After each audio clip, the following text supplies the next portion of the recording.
Burkina Faso imeshuhudia mabadiliko makubwa chini ya uongozi wa Rais Ibrahim Traore, kijana mwenye msimamo thabiti na maono makubwa kwa taifa lake. Tangu aliposhika hatamu za uongozi, amefanya maamuzi ya kipekee ambayo yamebadilisha mwelekeo wa nchi, kuimarisha uchumi na kupunguza utegemezi wa mataifa ya magharibi.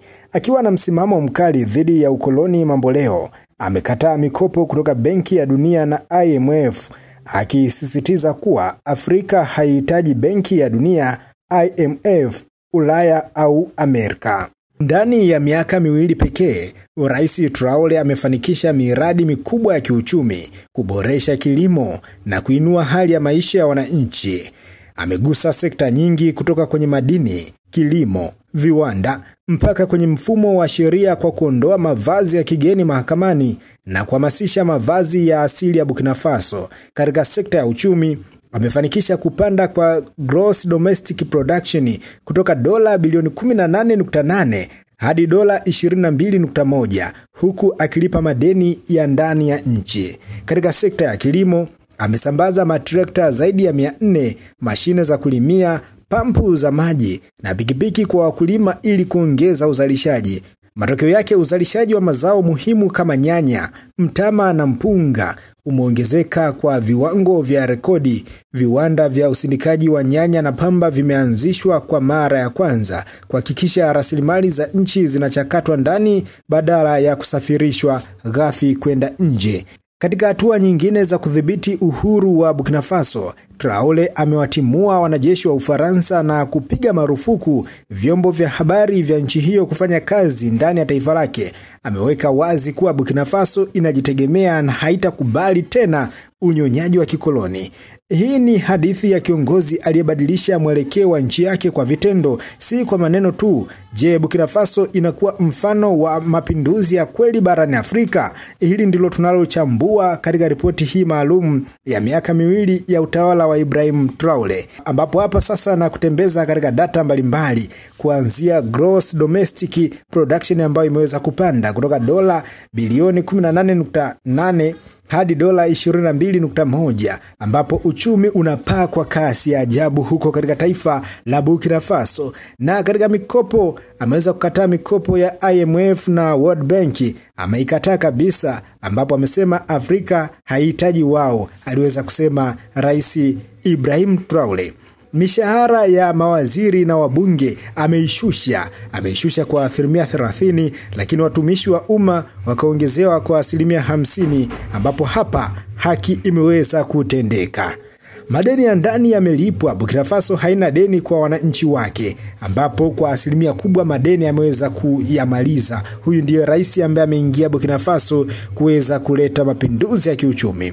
Viwanda vya usindikaji nyanya vimejengwa kwa mara ya kwanza. Dhahabu ghafi haiuzwi nje. Alisimamisha usafirishaji wa dhahabu kwenda Ulaya, akaanzisha mgodi wa kisasa mwaka 2023 kwa usindikaji wa ndani. Sekta ya pamba iliboreshwa, akaongeza kiwanda kingine cha usindikaji wa pamba, akafungua kituo cha kusaidia wakulima wa pamba kuweza kuziuza pamba zao katika viwanda vya ndani ya nchi hiyo. Katika mahakama, no more wigs za kikoloni, hakuna mavazi ya kizungu. Sasa majaji wanavaa nguo za jadi za Burkina Faso, ni katika kuhakikisha kwamba utamaduni wa Burkina Faso unalindwa na kuheshimiwa na mtu yeyote katika ofisi yoyote ile ya umma. Huyu ndiye mwanamapinduzi ambaye ameweza kufanya makubwa barani Afrika na kuweza kuwa ni mfano wa kuigwa katika mambo mbalimbali.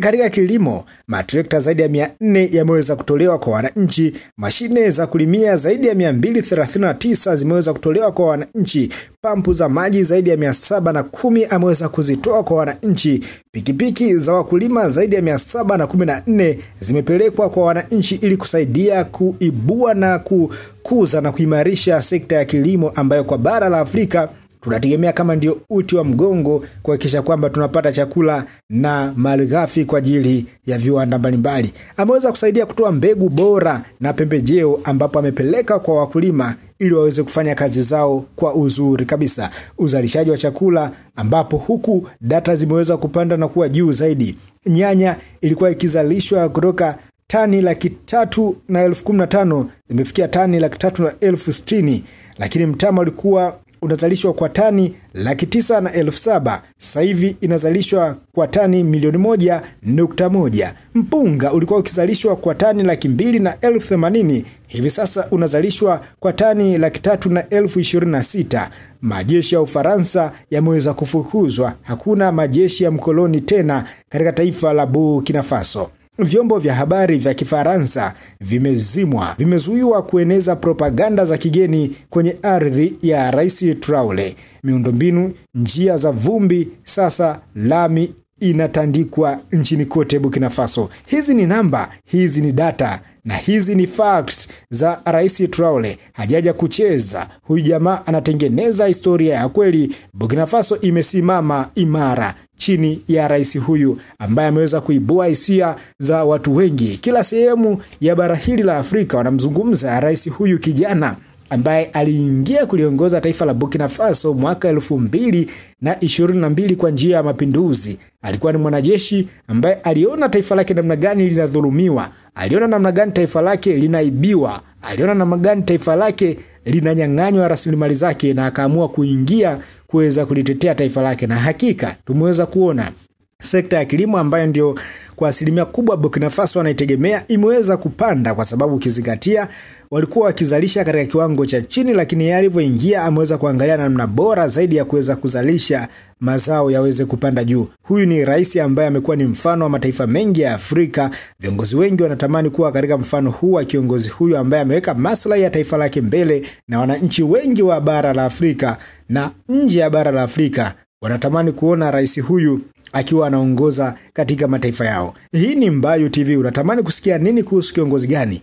Basi andika ujumbe wako hapo, itakuwa inapendeza zaidi. Na pia nikukumbushe, kama bado hauja subscribe YouTube channel yetu, basi hakikisha kwamba una subscribe, lakini pia hakikisha kwamba una like, una comment na kushare taarifa zote ambazo sisi tunakupa wewe kila siku na kila saa. Pia unayo fursa ya kutufuatilia pale katika Instagram account yetu. Sisi huko tunapatikana kwa jina la Mbayu TV. Tufuate huko. Tuna mengi ya kuzungumza na wewe. Niite David Edward. Uwe na siku njema.